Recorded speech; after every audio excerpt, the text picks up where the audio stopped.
in a lively market where people wore colorful clothes and sold all sorts of things. There was one special store that everyone talked about. It was G's wig store. Jimmy was a charming man who always smiled, wearing his signature blue tunic that made him stand out, and his wigs were the talk of the town. The young girls and women in that town were enchanted by Jimmy's wigs. They would fight and argue just to buy one. I need to look my best, but I can't look my best without Jimmy's wigs. Some of them would say to themselves. The competition to buy Jimmy's wigs grew fierce. Women saved all their money and even borrowed just to afford one. This wig will make me feel like a queen, they would say. The market, with its aroma of spices and roasted peanuts, was always buzzing with excitement around Jimmy's store. They would fight and argue just to be able to afford one of G's wigs, and this made Jimmy very, very excited. But do you know the intriguing thing about Jay's wigs? The wigs were cursed. People didn't know the wigs were cursed. They just saw how beautiful they were and would always fight and rush to buy them. Any woman who bought a wig from Jimmy's store always had one thing or another happening negatively in her life, but they never understood what was going on and never suspected that their problems were coming from Jimmy's wigs. A young woman named Maya, who had recently gotten married, was so excited because she had just discovered that she was pregnant. On breaking the news to her husband, her husband asked her, "My dear wife, in celebration of our unborn child, what do you want me to buy for you?" Maya responded to her husband, "My husband, I want one of Jay's wigs. I've been dreaming of wearing one of G's wigs. Please, I wouldn't mind if you buy me a wig from Jimmy's store." The husband, beaming with pride, gave Maya money to buy Jimmy's wig just to congratulate themselves for having a child on the way. The next day, Maya visited Jimmy at his store. The sun reflected off the golden lettering on his shop sign as Maya entered. "Gee, I want to buy this wig. I've been dreaming about buying a wig from you. I mean, you are the talk of the town. Which woman wouldn't want to buy a wig from you? Please give me one of your wigs. How much is it?" "My husband already gave me money, and I want to buy it now." Jimmy said no problem, and he gave the wig to Maya. When Maya got home, she was so excited about finally purchasing a wig from Jimmy's store. At least when other women were talking in town about Jimmy's wigs, she would also be able to join the conversation. Immediately, Maya wore the wig on her head. A few hours later, she had a miscarriage. She lost the pregnancy. They didn't know where the problem was coming from, and they never suspected that it was the wig Maya bought from Jimmy's store that caused the miscarriage. The next time Maya became pregnant again, anytime she put on that wig, there was always a miscarriage. Maya still didn't know what was going on, and this continued to happen in her marriage. Anytime Maya wore that wig, she always had one problem or another in her marriage. Another beautiful young lady called Nina recently got engaged to the love of her life. She was so excited and decided to celebrate her engagement and upcoming wedding by buying a wig from Jimmy's store. She said to herself, "I need to buy one wig from Jimmy's store because I must use Jimmy's wig for my wedding. I mean, I've told my hairstylist that I am coming with G's wig and I must wear it." Nina visited Jimmy's store and purchased a wig from Jimmy with the intention of using it as a wig for her wedding. On the very day of Nina's wedding, immediately she wore that wig she bought from Jimmy, her husband, to be the groom, canceled the wedding, canceled the wedding, turned everything upside down, and said he was no longer interested in marrying Nina. Everyone was confused. Nina herself was confused. She wondered what her offense was. How can my groom all of a sudden decide not to marry me again? What have I done? Nina did not know that it was the wig she bought from Jimmy's store that she wore on her head that caused the whole chaos on her wedding day. That was how Nina's wedding got cancelled, while the women wore the wigs they bought from Jimmy's store. Strange things started happening in their lives, and they never suspected for one day that it was the wig causing all these problems. A singer called Leela, who was known for her beautiful and melodious voice, lost her voice immediately she wore the wig. Obi, who was also a talented dancer, hurt his leg mysteriously. Their fortunes seemed to vanish, and they couldn't understand why. The market was filled with whispers and worries. In that same market, there lived a wise and smart girl called Zena.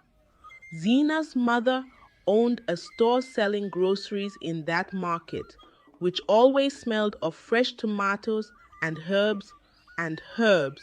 She was a very smart and observant girl, and she noticed the changes that some of the women who bought wigs from Jimmy's store always had.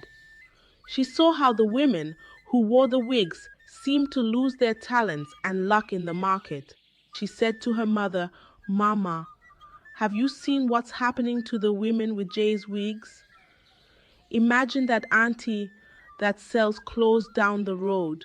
The last time she has been complaining of bad luck in her business. And I noticed that it was immediately she bought a wig from Jimmy's store that all of this happened. Okay, what about Auntie Leela?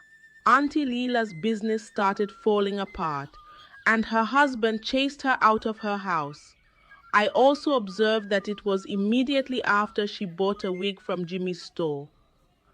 I don't think Jesus' business is pure, Mama." Then her mother answered, "My daughter, I think you are right, but we have to be very careful because even I know something is not right with that Jimmy of a boy." Zena decided to investigate. She spoke to the women affected in the markets. Some of them said my business used to flourish, but ever since I started wearing that wig, it is no longer moving well. Then some of the girls in the market said, I used to be a good singer, but now I can't. Another said, I used to be the best dancer, but now I can't even walk properly. Coincidentally, Maya came to the market to buy foodstuff. Upon hearing Zaina and the other people's conversation, she also said, "Ah, no wonder anytime I put on that wig, I'm always having a miscarriage." Zena listened carefully to how the women lamented, piecing together the puzzle. My dear viewers, I'm sure you are also wondering what exactly and how Jimmy started selling evil wigs. Well, Jimmy wasn't always a wig seller. He used to be a humble trader selling ordinary goods. One day, he met an old mysterious man named Baba Obi, who promised him great wealth if he followed his advice. Baba Obi, with his scarred hands and raspy voice, taught Jimmy how to make wigs using dark magic. The wigs would look beautiful but would bring bad luck to those who wore them, and in turn, Jay's business and wealth would begin to bloom. Jimmy, blinded by greed, agreed to the plan. Jimmy crafted his first cursed wig and sold it to a rich woman. Soon after, the woman fell ill, but Jay's business boomed. People didn't know the wigs were cursed.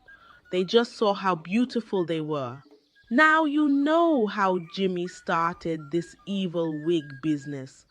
Let's go to how Zena was able to bring Jimmy down. Keep watching this video.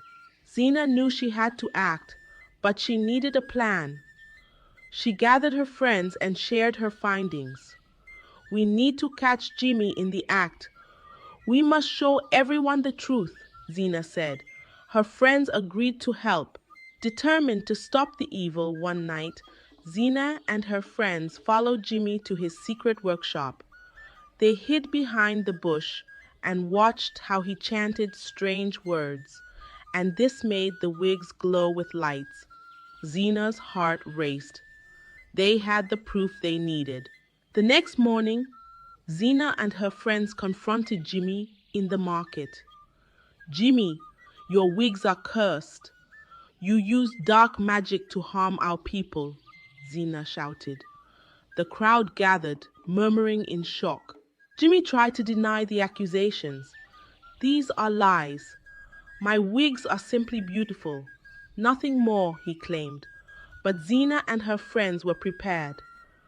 They showed everyone a cursed wig they had taken from his workshop.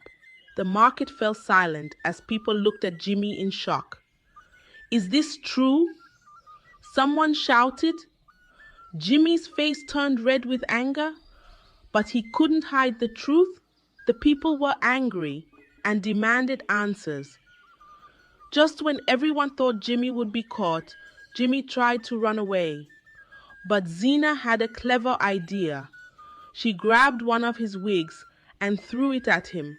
The wig glowed and wrapped around Jimmy, making him stumble and fall. The people gasped as they saw the wig's magic backfire on Jimmy.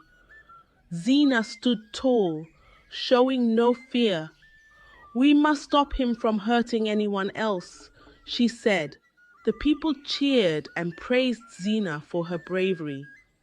They decided to take Jimmy to the village elders for judgment. Under pressure from the crowd, Jimmy confessed his deeds. He told them about Baba Obi and the dark magic. The villagers were horrified and saddened by his greed. The village elders listened to Jimmy's confession. They decided that Jimmy must undo the magic he had cast and leave the town forever. Jimmy begged for mercy, but the elders were firm. Jimmy, under the watchful eyes of the villagers, performed a ritual to remove the curses from the wigs. The glowing wigs turned back to normal, and the people felt a sense of relief. With Jimmy gone, peace returned to the town. The villagers thanked Zena for her courage and wisdom.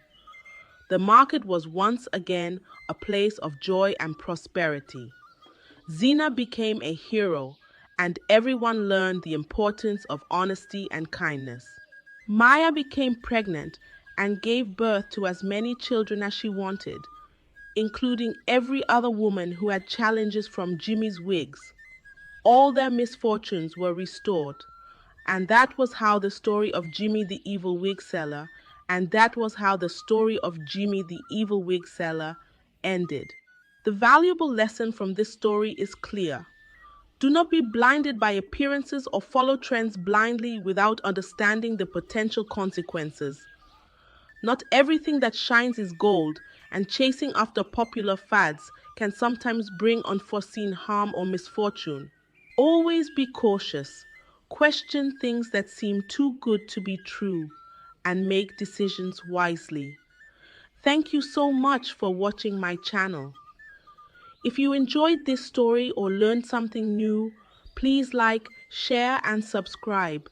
Don't forget to turn on notifications so you'll never miss any of my future uploads. See you in my next video. Bye, bye, bye. This woman named Clara left her 24-month-old daughter home alone with her neighbor's dog to go out and party with her friends. But what she saw when she came back from the party was so devastating. Here's what happened. Once upon a time, in a small African town, there was a beautiful woman named Clara. Clara was as beautiful as the morning sun. People loved her because of her beauty and her lively spirit. She had a way of making everyone laugh, and no one could resist her charm. Clara had been married 4 times before, but she never had a child. She always dreamed of having a big family, but somehow that never happened. Clara loved to go to parties. Oh yes, Clara was always the life of any gathering, whether it was a family gathering, a town meeting, or a big celebration. She couldn't resist the fun, the laughter, and the chance to show off her beauty.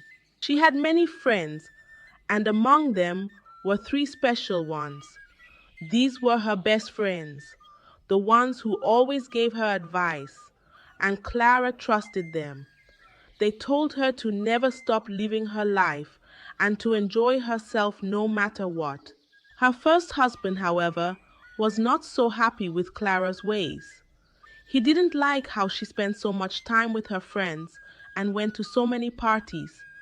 He was a quiet man who liked peace, but Clara loved excitement. She would invite her friends over to gossip and laugh, and this made her husband very angry. Clara, you need to slow down and focus on us, he would tell her, his voice soft but firm, as he looked at her with pleading eyes. But Clara didn't listen. She enjoyed being surrounded by her friends more than anything else. This went on for a while, but soon her first husband had had enough. He told Clara, if you keep on like this, we will not last. But Clara didn't want to change, and so her first marriage ended. She didn't shed a tear because she was sure that she would find another man. After all, she was still young, beautiful, and everyone in town loved her. Not long after, Clara got married again, but just like before, Clara never listened to her husband's complaint about her partying. She was always busy with her friends, laughing, talking, and planning their next big party. One day, Clara was in the kitchen preparing yam porridge. The pot was on the fire, the smell of spices filling the air. But before the yam could even soften, her friends arrived, their laughter breaking through the walls like a sudden storm. Clara, come and hear what happened to Mama Lydia at the market, one of them shouted. Without a second thought, Clara wiped her hands on her wrapper and rushed outside, her heart pounding with excitement. They sat under the big mango tree, giggling and whispering like birds in the early morning. They talked and laughed until the sun began to set, the sky painted in shades of orange and pink. Clara got so caught up with the gossip and the excitement that she forgot all about the food on the fire. Her friends were in her house, talking and laughing, and Clara didn't notice the smoke that started rising from the kitchen. By the time Clara remembered, the smoke was thick and the fire had already started to spread. The flames danced high in the air, and Clara rushed to put it out, her heart racing with fear, but it was too late. The whole kitchen was burning, and soon the fire spread to the rest of the house. Clara's husband came rushing home, his face turning pale when he saw the fire. He was so angry, his voice trembling as he shouted, "Look at what you've done, Clara. You were too busy with your friends to care about our home." The fire burned everything. It took away the things they had worked so hard for, and it left Clara's husband with nothing but disappointment and rage. Clara felt terrible, but she didn't know how to fix it. Her husband, feeling hopeless, turned to her and said, "I can't live like this anymore. Pack your things and leave." Clara didn't say a word. She knew he was right, but she didn't want to lose him. Her husband couldn't forgive her, and with a heavy heart, he sent her away. Clara's heart sank. She ran to her friends for advice. Beg him. For what? One of them said, rolling her eyes, "If he can't understand that mistakes happen, then he's not the man for you. You're beautiful, Claire. There are many rich men out there who would be lucky to have you." With her friend's words ringing in her ears, Clara packed what was left of her belongings and left without looking back. Clara went back to her parents' house, but instead of learning her lesson, she kept doing what she always did. Her parents were worried. Clarence were worried. "Clara," they said, "you need to stop listening to those friends of yours. They are leading you down the wrong path. They are ruining your life." But Clara only laughed, her smile as sweet as ripe pawpaw. "Papa, you don't understand. This is how life works now. Nobody stays indoors and becomes somebody," she would say, brushing them off like dust from her fine wrappers. She believed her friends knew better, and she refused to change. So Clara stayed the same, and once again her life took another turn. This time, it would be the second divorce. Clara didn't take long to find another husband. She soon remarried for the third time. At first, everything seemed fine. Her new husband was kind and hardworking. They had their moments of joy, and Clara tried to be a good wife, but her love for parties and gossip never went away. She would sneak out at night to join her friends, leaving her husband alone at home. Clara always believed that she had the right to have fun no matter what. Her new husband started noticing the same problem.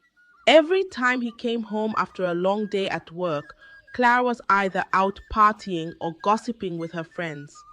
He would ask her, "Clara, why do you spend so much time with them? Why do you spend so much time with them?" But Clara didn't care. She loved the fun, the laughter, and the excitement too much. Her husband would often sit quietly, feeling lonely and neglected, staring at the empty dinner table where he had hoped to see his wife waiting for him. But Clara didn't see it. After some time, her husband couldn't take it anymore. He told her, "This isn't working, Clara. I need a wife who stays with me and doesn't run off every chance she gets." And so, just like her first two husbands, he divorced her. Clara didn't cry or beg. She didn't feel as bad as she thought she would because, after all, she didn't have any children to lose. She wasn't losing anything. With nowhere else to go, Clara moved in with one of her friends, a single mother who also didn't have a husband. Her friend gave her bad advice, telling her, "You'll be fine, Clara. There are plenty of men in the world. Don't worry about what your family says." Clara thought her friend knew what she was talking about, so she kept following the same old ways. She married again and again, but no children ever came. Divorce after divorce, Clara found herself in the same place. No family, no children, and no real happiness. Yet Clara kept going, never learning from her mistakes, always blaming her marriages for not working out. Clara never gave up on her dream of having a good life. She was always looking for the next big chance, the next rich man who could change her life. One day, at a grand party in the town, Clara met a man named Marcus. Marcus was a handsome, wealthy man, known for his riches and kindness. He had never been married, and at 42, he was starting to think it was time. When he saw Clara, he was immediately drawn to her beauty and charm. Clara, always ready for a chance to live a better life, smiled at Marcus, and they quickly became friends. Thank you so much for watching this story. If you enjoyed it, make sure to like and share it with your friends and family. Remember, true happiness comes from within, not from others' opinions. Subscribe to our channel for more heartfelt stories and turn on the notification bell so you never miss an update. Until next time, take care and stay inspired.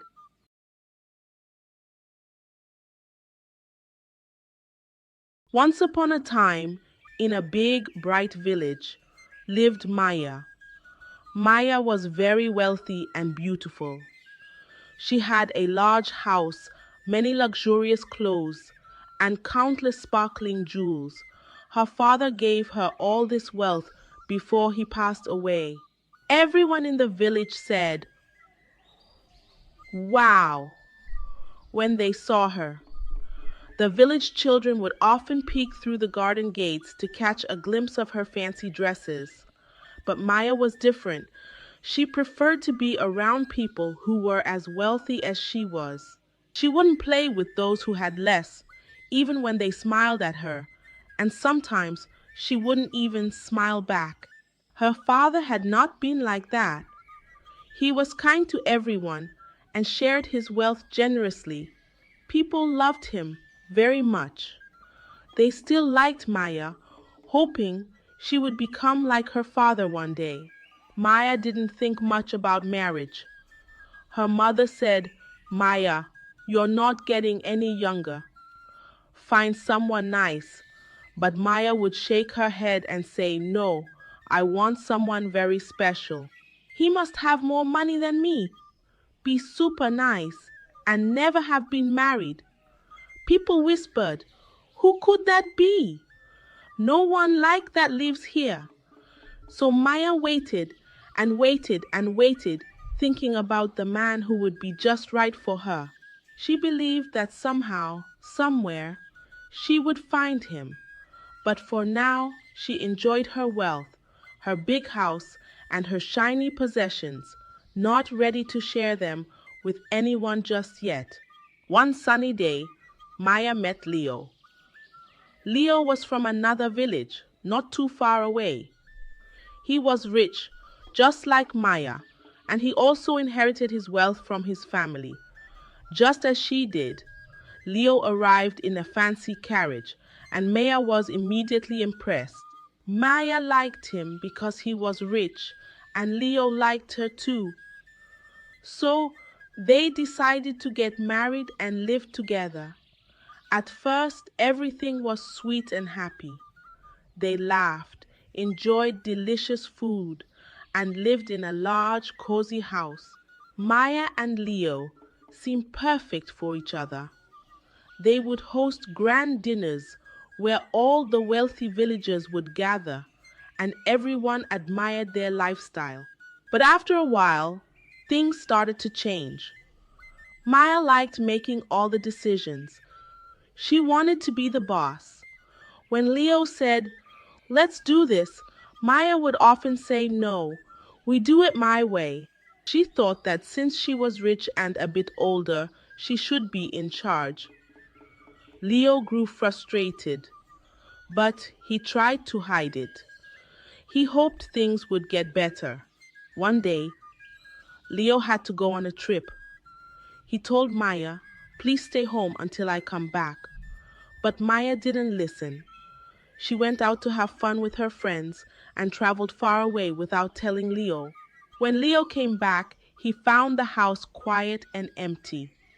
He asked, "Where is Maya?" The caretaker said, "She left to have fun with her friends." Leo waited for 1 day, 2 days, 3 days, 3 days. Then Maya came back. Leo was very upset. "Where did you go?" he asked. Maya didn't like the question. "Why do you ask? I can go wherever I want," she replied. They argued loudly and for a long time. Leo said, "You should respect me. I am still the head of this house." But Maya didn't agree. She was angry. "I don't need to listen to you. No man can control my life," she said. And with that, Maya packed her bags and went back to her own village, leaving Leo and their home behind. She was single again, back in her big house, thinking about what had happened. She stared at her jewels, but they didn't seem as bright anymore. People in the village whispered about Maya and Leo, wondering what would happen next. Maya's mother was sad too. She said no marriage is perfect. Maya's mother was sad too. She said no marriage is perfect, Maya. But Maya didn't want to hear it. She thought she would just find another man, a better one this time. After leaving Leo, Maya met Daniel. Daniel wasn't rich like Leo or Maya, but he had a big heart. He was the kindest man in the village. Maya thought, well, he is very caring. That's one thing I wanted. So Maya and Daniel decided to get married. Since Daniel wasn't wealthy, he had to move into Maya's large house. Daniel worked tirelessly in the garden, planting flowers that made the house look even more beautiful. He did everything to make Maya happy. He cooked delicious meals, cleaned the house until it sparkled, and even gave Maya foot rubs after her long days. Daniel would sometimes buy Maya pretty dresses with the little money he had. He always said, I just want you to smile, Maya. For a while, Maya loved it. She was happy she could control him. It was as if Maya was the husband and Daniel was the wife. She felt like a queen. Daniel was always there, making sure she was comfortable and happy. But soon, Maya started to feel like something was missing. She saw that Daniel didn't bring in any money. He spent his days making sure she was happy, but the big house and shiny things needed money to stay that way. The bills were piling up, and Maya began to worry. Maya thought, Daniel is nice and very caring, but he's too lazy. He never contributes much to the family. Instead, all he does is just sit and enjoy my labor. Then one evening, Maya sat down with Daniel. She said, you are very kind, Daniel, but kindness doesn't fill our pots with food or keep this house running. Daniel felt sad. He wanted to make Maya happy, but he didn't know how without money. Maya's mother talked to her. Maya, you have to choose. Do you want Daniel's kindness or someone who brings in money? A man who has so much time to care all day and night would barely have much time for work, my dear. Maya thought hard. Finally, she said, I need more than kindness. So Maya told Daniel, you need to leave. You're not the husband I need. Daniel was very sad, but he packed his bags and left. He left a small bouquet of flowers on the table as a farewell gift. Maya was alone again. She had everything she wanted in her large house, but she wasn't happy. She missed Daniel's kindness, but wanted more. The villagers whispered, Maya has sent another husband away. What will she do now? After Daniel left, Maya felt a bit lonely. She would sit by the window, watching the children play outside, wondering if she had made the right choices. But then she met Kobe. Kobe was like a dream. Everything she had wanted in a man. He was handsome. He was rich, very rich. He was also kind and caring, and he had never been married. Maya thought, wow, Kobe is just perfect. So Maya and Kobe got married, and it seemed like Maya had finally found her perfect match. Kobe was everything Maya wanted. He bought her beautiful things, took her to fun places, and always made sure she was smiling. They danced, they laughed, and their house was full of joy. Maya felt very lucky. They would have picnics in the garden that Daniel had planted, and everything seemed perfect. But after some time, things started to change again. Kobe was nice and kind, but Maya sometimes forgot to be nice back. She didn't say please or thank you. She didn't cook or clean. She thought Kobe loves me, so I don't need to do these things. Kobe had friends and family who would come over. Maya didn't greet them nicely. She just said hello without smiling. Kobe's family was very important to him, especially his parents. But Maya didn't visit them or help them. She said, "Why should I? They can take care of themselves." Kobe's parents noticed this. They said, "Kobe, a wife should be kind and respectful, not just to her husband, but to his family too." They were upset. They told Kobe, "Maya isn't right for our family." Kobe was sad, but he knew his family was right. He loved Maya, but he also knew respect and kindness were important. So Kobe talked to Maya. He said, "We can't be together if you don't respect me and my family." Maya was shocked.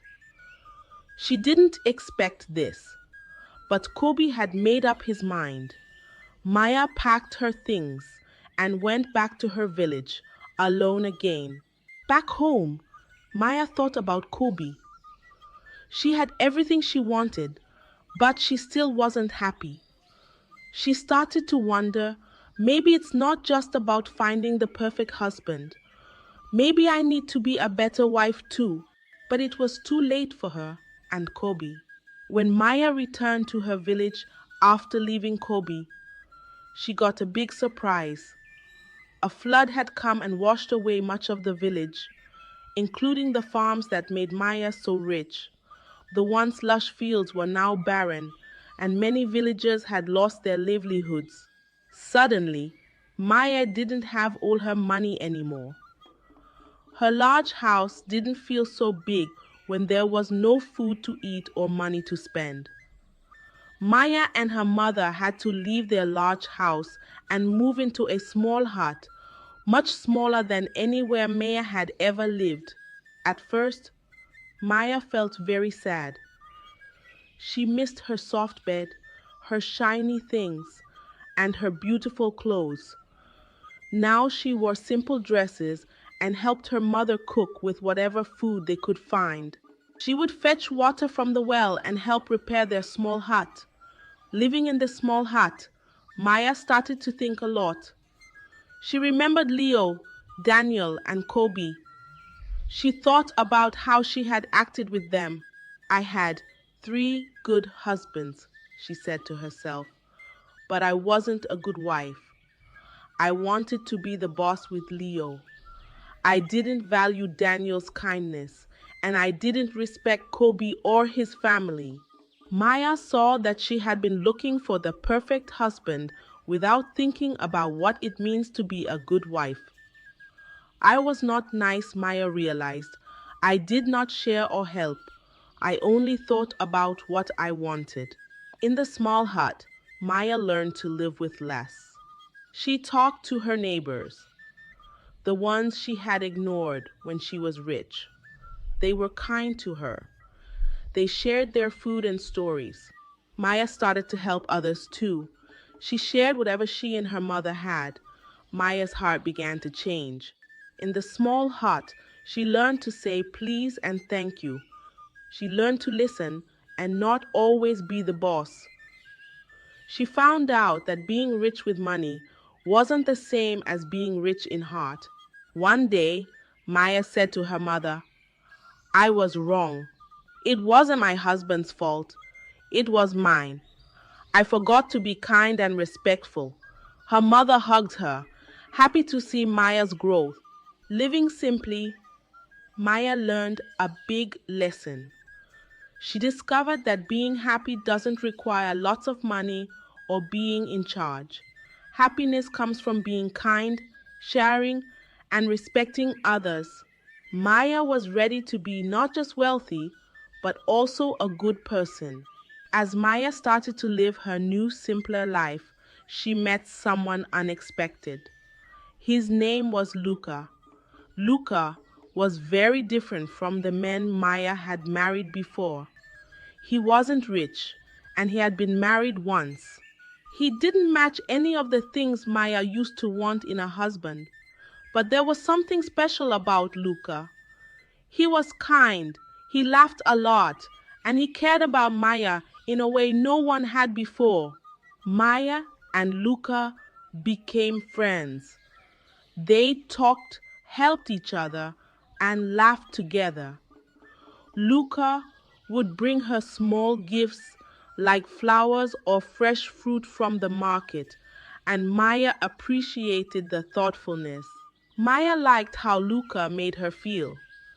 She didn't worry about being rich or being in charge. With Luca, she was just Maya. One day Luca asked Maya, One day Luca asked Maya if she would marry him. Maya thought about it. Luca didn't have much money, and he wasn't what she had always said she wanted. But Maya realized that those things weren't what made her happy. Being cared for, sharing laughs, and helping each other, that was what made her happy. So Maya said yes to Luca. They got married and started their life together in the small hut. It was a happy life, simpler than Maya's life before, but fuller in many ways. Luca and Maya didn't have much, but they had each other. They shared everything they had and worked together to make their little home a place of love and laughter. Maya was loyal to Luca. She didn't look for someone richer or more powerful. She learned to appreciate what she had. Luca and Maya respected each other. They listened when the other spoke, and they helped each other without needing to be asked. Their neighbors saw how happy Maya and Luca were. They saw how Maya had changed. She was kinder, she smiled more, and she helped others. Maya had grown. She learned that happiness didn't come from having the most money or being in charge.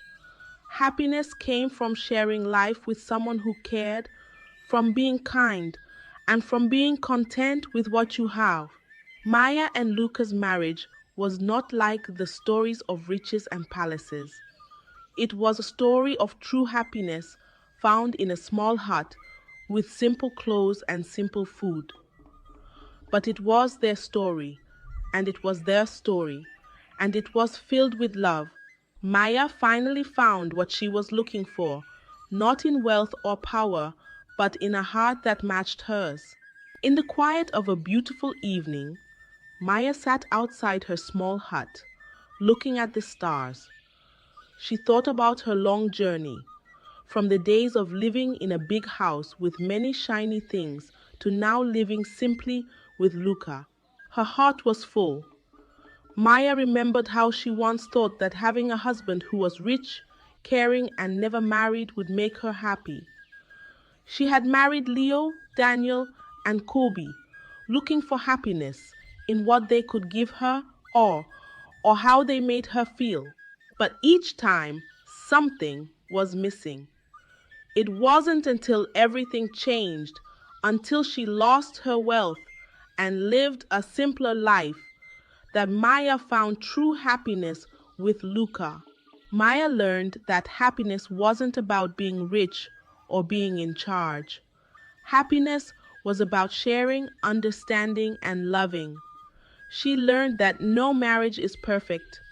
Every relationship has its challenges, but it's how you face those challenges together that matters. It's about understanding each other, making compromises, and being there for one another. Maya realized her mistakes.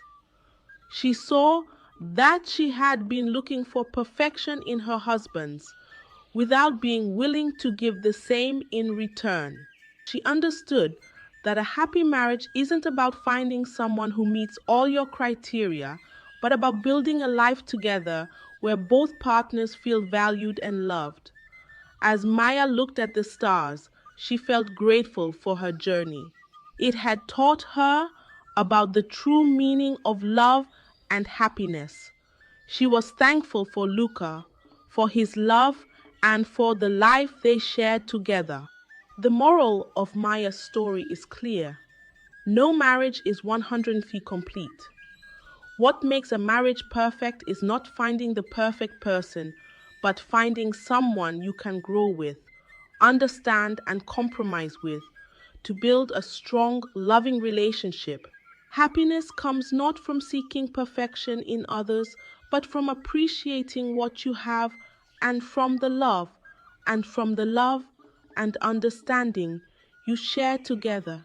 Maya's story is a reminder that the key to a happy life and a happy marriage lies not in the wealth or status of your partner, but in the love, respect, and understanding you share.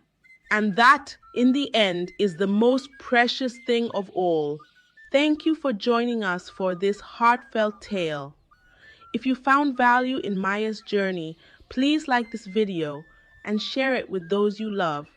Remember to subscribe to our channel and hit the notification bell so you never miss another enchanting story.